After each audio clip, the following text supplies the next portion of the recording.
Oh, we're fine. Hello everyone, hope you're doing well. Today they have updated the BR changes that are going to be coming to War Thunder in July of 2021.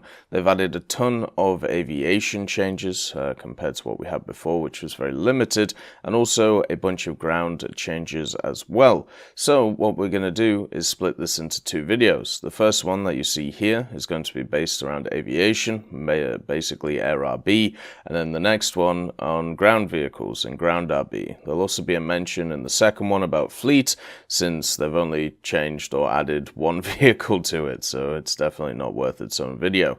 Anyway, let's get started with the aviation stuff.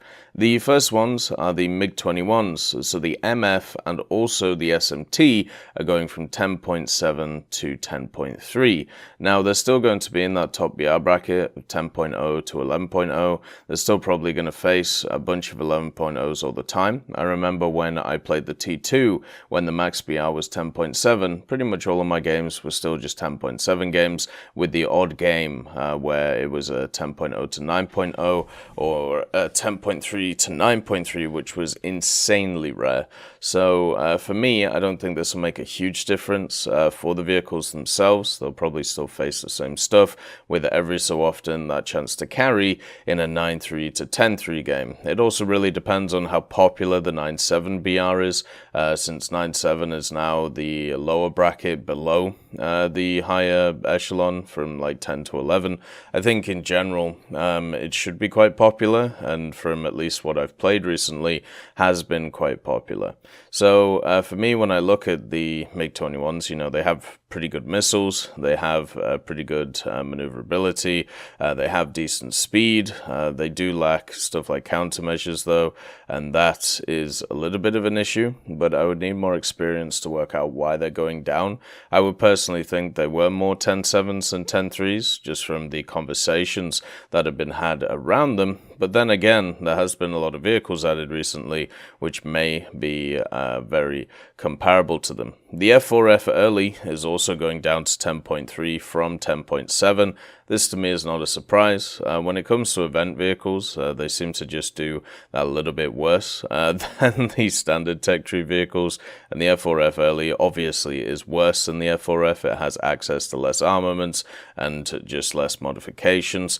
We'll have to see how it does at 10.3. Obviously, one of the big things about these things getting moved down is the missiles that they all carry, which are very, very powerful. So hopefully it won't take over too much of the game. The Hunter F6 is going from 10.0 to 10.3.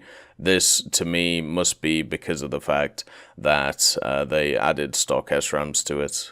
The SRAMs are an insanely good missile, and since the meta of Air Realistic is to kind of go into a ball in the center of the map and kind of fight your way out for some reason, where a lot of planes actually are much better like working from the outside to the inside. A lot of people just go into the center and go crazy. The Hunter F6 with its SRAMs really benefits from this because the way that SRAMs work, they are highly maneuverable, but they don't go over a long distance. You know, they have quite a short distance that they can travel. So you hit a target from close, which is going slow and maneuvering around, and it'll be very easy to do so in the F6, and it'll be very hard for them to dodge it. And also, I know a lot of people have picked up the F6 recently because of the SRAM change, and also because of the fact that it has, you know, better matchmaking now, now that it's 11.0 to 10.0. So to see it go up, to me, is not really a surprise. You know, people are going to have to be a bit quicker on their flare things, and they're also going to have to extend away from the machine to actually be more combat effective. Stop turn fighting stuff like F6s, especially when they have SRAMs. The F8U2 is also going up from 10.0 to 10.3. I have no experience with the F2, playing it or really playing against it. I've seen 3 when I've been playing jets over the period it's been out. I don't know what its capabilities are. I just don't have enough experience, so I can't really comment on that one. The MiG-21 PFM and the MiG-21 F13 are going down from 9.7 to 9.3. Now, I thought personally, with the max BR going up to 11.0, this stuff could be prevented, such as things like the PFM and the F13 going down. I can understand the F13 going down. You know, we've talked about it before. It has really limited armament. We're talking about 60 rounds when it's stock, and once you get it upgraded, it's basically 60 rounds plus 2 pretty naff missiles compared to a lot of them around its BR. So its main characteristics that it has, which are strong, are acceleration and speed. And obviously this is great, but it only gets you so far when it comes to actually killing targets and having an influence on the battle. So I can understand why the F-13 is going down, but I thought with, you know, us going up to 11.0, this wouldn't happen because of the fact that the F-13 has really good flight characteristics. But I'm guessing it's just not enough for the aircraft. The PFM going down is odd, I think is the best way of putting it.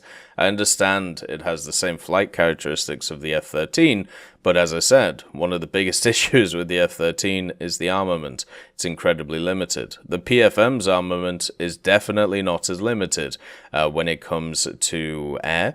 It has much better guns, it has more ammunition, and then also at the same time in ground, it has access to the really good missiles, which you can just donk a fool with when it comes to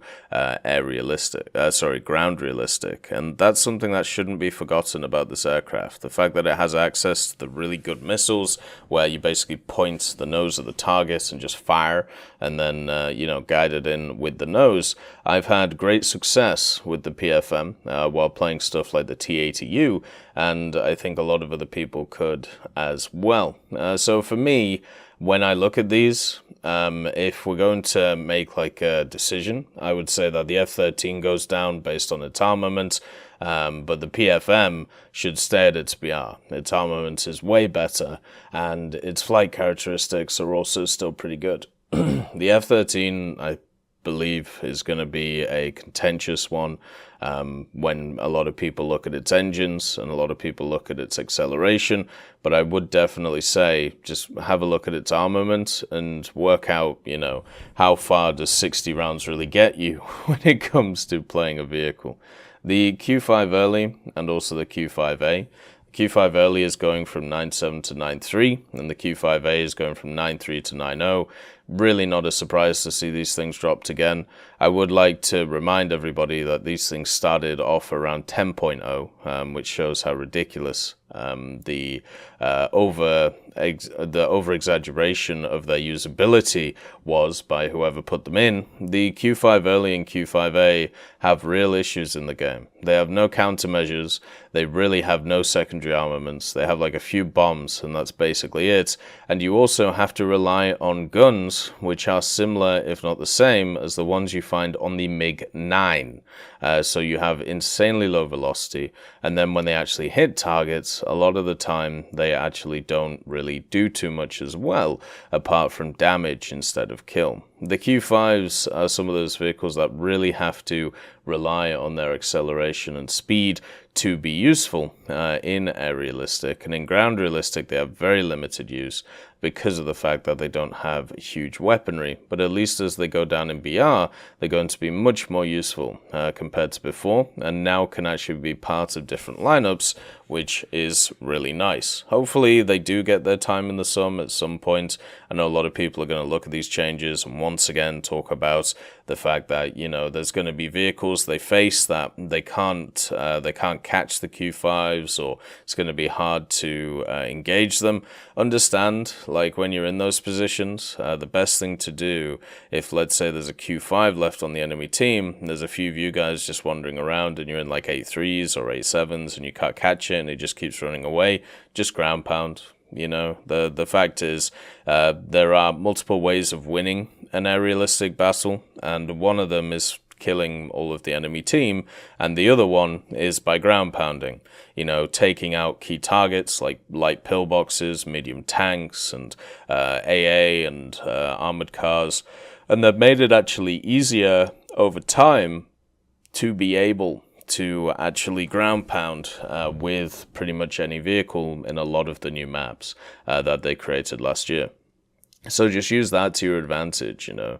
You don't have to fight these things head on. Instead, you just have to keep track of them and then win the battle through the other way. And that will normally also extend the battles, so you'll get more RP and SL doing it, which is another thing to think about. The next one is the LA200.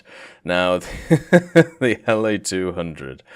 First of all, they are moving it in the research tree. It's going to be before the LA15, and it's going down from 8.0 to 7.7. Now, the LA200 was a hilarious aircraft. So, one of the funniest things about it, right? So, back in the day, now the LA200's been in the game for ages, a very long time, and I remember when it was added in, right? I remember back in the day when this vehicle was added, because it was in update 1.77 Advancing Storm. And this was before, you know, supersonic jets. This was before a lot of the modern jets from like 9.0 to 11.0 that we see. And I remember a lot of people saying that this thing was just going to be broken. It was going to be crazy good. You know, it was going to be absolutely insane because of the fact that it's so fast. You know, it's so fast. And the LA200 is a classic example of how speed is not the only thing that you need in War Thunder when it comes to pretty much anything. So the problem that the LA200 has, and I've spaded pretty much all of rank 5 USSR, you know, I've spaded all the different vehicles. The problem the LA200 has is, yes, it has great flat, straight speed, but also it has really bad maneuverability. It has a really weak tail, and the guns are 337mm, which don't have the best velocity and also are put at the bottom of the machine. So what that means is the trajectory of the shells is in a weird way, and it means that you can only really head-on machines or go after bombers. There aren't a lot of bombers at this BR, and you don't spawn in the air, so by the time that the bombers have hit their targets, right, they're already heading off either into space or they're heading back to their airfield, and the LA200 is not in position to deal with them. So what you end up having is this massive plane, huge plane, which is really easy to hit, by the way, which is one of its massive weaknesses. And then you have these donkey guns, and then you also have this really terrible maneuverability. But don't worry, you've got great acceleration and top speed. Are we seeing a theme, by the way, with all of the vehicles so far, around the ones that are getting lowered? It's the ones which have pretty decent acceleration, pretty decent top speed, but their armaments are pretty bad. And in the LA200's case, it's because it's a massive brick in the air. Seeing it go down to 7.7 is not a surprise at all to me. After flying it and spading it, it was one of the only vehicles that I've actually got neutral or negative in when it comes to air realistic over the last few years. It was not a pleasant experience. The ME262 C1A has the same fate. It's going down from 7.7 to 7.3. This must be because of its armament once again. A lot of vehicles at the BRs of 7.7, 8.0, 8.3 are very maneuverable. They are pretty quick. But the main thing they are is they are generally, you know, as I said, they can bleed speed really well and then gain it pretty well with low-end acceleration. And the problem that the C1 has is that it has MK108s, which are the 30mm, which are incredibly slow to be able to use. It does have the rocket boosters, though, to give it a little bit of an advantage over some of its competition if it's used well. But the guns are really rough to use and also gets outmaneuvered by so many vehicles now, it's not a surprise to see it go down in BR. We'll have to see how it does. at 7.3. Hopefully, overall, it does all right. I'm sure it will be completely fine when it comes to the vehicle itself. I actually think it might get a new lease of life with these ideas. The B-29 is going from 7.0 to 7.3. Main reason for this is, as I've talked about before, the same reason why its repair cost is really high. This is how you play the B-29, okay? I'll let you into the secrets, and I'll let you into everything. Spawn, okay? You've spawned. Turn 90 degrees, okay? Set it at a 5 to 7 degree climb. Walk away, make a sandwich. Come back. You've made your sandwich. 5 minutes have gone. You are now at a very good altitude, and the majority of enemies have dived down, and they are now low altitude. Turn the opposite direction, 90 degrees, head for the bases. You have now successfully played the B-29, and you have now successfully saved yourself a repair cost. It's crazy, isn't it? Absolutely nuts. It's groundbreaking how people play these things. That's all you do. That's how I pretty much spaded all of my American bombers and all of my British bombers. With this one simple trick, you can save yourself a repair cost and get some really good research. So yeah, not a surprise to see it going up because of the meta of how jets work. You know, people climb a little bit, but mainly get speed. They go to the center of the map and they honey pot. Where there's like a honey pot and then the bees all come around it and, they create like a swarm. That's pretty much how aerialistic goes now and has done for a few years. So if you just stay away from that, you are highly survivable. The Spitfire F Mark 22 is going from 6.3 to 6.7.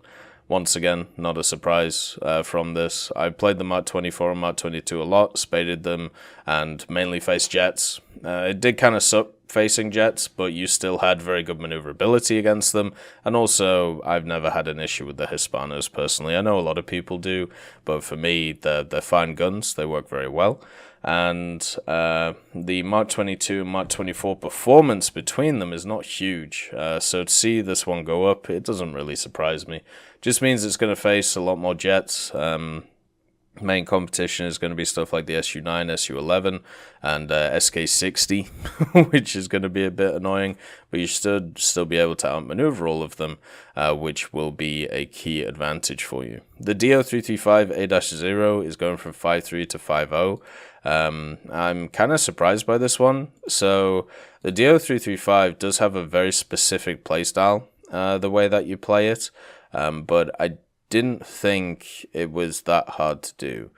Maybe because it isn't like the normal playstyle you use when it comes to a lot of other machines. Maybe that's why it was a little bit rough. So basically, the way that you do the DO-335 is you use it as a bomber hunter straight away. And then after the bombers are dead or there are no bombers, then what you end up doing is you use yourself as like a supportive fighter. So when you see an ally who has been engaged by an enemy, what you do is you go with them. So you create a 2-on-1 scenario, and that means that you can negate the fact that you handle like a bus, because if someone else is already maneuvering with the enemy target, then you can set up and get the kill. So it's kind of a surprise to me to see this thing going down. I think overall it isn't very good in ground, but in air, like generally in air, it's okay. I thought it was completely fine, as long as you stuck to that structured playstyle. If you decided to try and actually one-on-one fight people, then yes, you're going to get slaughtered in it, but that's not what it's really designed for. The SU-6 is also going down from 4.3 to 4.0. I think this is fine. You know, the SU-6s, it's very hard to justify them if you have the IL-2s, and the standard SU-6 that we have in War Thunder for me is not very good, because it doesn't get access to one of the things that makes the reason to use stuff like the later SU-6s, which is of course the big guns, the 37 millimeters. But I suppose, actually no, I think you can use the 30s on this thing. Or the big guns that are on it. So maybe that's not the issue. Maybe it's just the fact that it just gets outperformed by the IL-2. Another thing about 37 millimeters. The thing about stuff like the Su-6 is they used to be a lot more useful in aerialistic when the maps were more dominated by stuff like medium tanks and light pillboxes and stuff like that. But since they've done that change, a lot of the maps have access to those central areas where there's a lot of artillery, there's a lot of AA, there's a lot of light pillboxes. So it's much easier with something like an IL-2, which has 23 millimeters instead of 37s, to be able to pop a bunch of light targets instead of the heavier targets that the Su-6 can deal with. Also, the Su-6 is pretty slow, so in ground, it's going to be one of those things that struggles, because if there's another plane in the air, or if there is an AA, then you get annihilated. And once again, it has worse flight performance than the IL-2. So it's very hard to take this thing over an IL-2. So that's at least my general opinion on it. The XP55 is also going up, the Ascender. The Ascender has been insanely good for the longest time. I'm amazed it hasn't gone up more, actually. Or at least I'm amazed it hasn't gone up sooner, is the way to put it. It's got great armament, great maneuverability, really good rate of climb, really good turn as well. It does everything pretty well, the XP55, so see it go up, once again, not a surprise. Then we have a few others. They added another HS129B2, the Romanian one, which is obviously the Italian one in their tech tree. So they're putting it at 3.0 along with the German one. Makes the most sense to me. The J22B is going from 2.7 to 3.0, and if you've ever played the Swedish tech tree, you realize the monsters that are the J22s. The thing about the Swedish vehicles is they all have very similar characteristics. They're all jack of all trades, pretty much masters of none, apart from their weaponry. The weaponry on these Swedish vehicles is easily the best in the game. High velocity, tons of damage with pretty much all of the different guns they have, whether it's 20s, 13s, or 8s, they all do a ton of damage. And the J22B has that arsenal. It has the machine guns, which do tons of damage, meaning that whatever situation you get yourself in, you are able to do a lot of damage. And because it's good at everything, it means that it's more of a scenario, and these are the best scenarios to have in War Thunder. Instead of trying to play to your strengths, what you can play to is your enemy's weaknesses. So whatever your enemy is bad at, whether it's like diving, turning, climbing, energy retention, maybe it's not great in the head-on because it doesn't have great guns, whatever it is, the J22B can play around that because it's good at pretty much everything. So to see it go up, once again, not a surprise. The NC223.3 is going from 2.3 to 2.7. Not too many thoughts on this one. It's got a really good bomb load, but it's one of those things where the F222222222, the Farman, which is before it, that also has an equally great bomb load, and 3 Farmans can end matches in 5 minutes if they want to. The NC223 is very similar to it. My guess is there must be the armament or the fact that it's a little bit faster that's making the difference. I'd be surprised to see that go up to 2.7. I don't think it's a 2.7 vehicle apart from the bomb load. The bomb load's really good. The Ju-87G1 once again goes down in BR. It's now set at 1.7. I remember when these vehicles, the Gs for the Ju-87s, I believe they were like 2.7 or 3.0 at some point, but they've lost favor quite quickly, and that's because they're trash. They're really, really bad. They weren't great in World War II. They were basically a way to be able to use an old platform which was already severely outdated and try and use it for something. And in War Thunder, they're slow, they're clumsy, the guns aren't exactly accurate, everything about them is just not good. So to see them constantly go down in BR, no surprises here. Then the Key 27 Otsu, this machine is going up from 1.3 to 1.7 in the Chinese and the Japanese tree. I'm surprised at this one. So the Key 27 is a highly maneuverable aircraft. It's one of those that you can just flip and dip and whip all over the place, and it feels really nice to use. But at the same time, it's got some of the worst armament in game. Like 2 7.7mm is really not good, and also there's a lot of vehicles that can outrun it at its BR. I suppose going from 1.3 to 1.7 is not a huge thing, but it just seems odd to me that a vehicle like that would be moved after this long of a time, unless some people have been caning in it. So that's all the aviation changes. When it comes to the jet ones, I thought there would be more of them. A lot of these jet ones scream to me the whole, like, the fact that we're at 11.0 now, they're rebalancing a bunch of things. The only ones I really disagree with are the MiG-21 PFM going down, and also stuff like the other MiG-21s and the F4F early going down to 10.7 to 10.3. But as I said, that could be a lack of experience thing, personally. So I'm not entirely, I might be wrong on that. Maybe someone with more experience can give better insight on that. And then the DO 335 as well. I don't really think that should go down. All the rest seem fine to me though. Like, they all make sense. I can rationalize them in my head. I wonder if they're going to do more jet changes as well, since we have the 11.0 BR thing. My guess is they will do at some point. It wouldn't be a surprise if that was the case.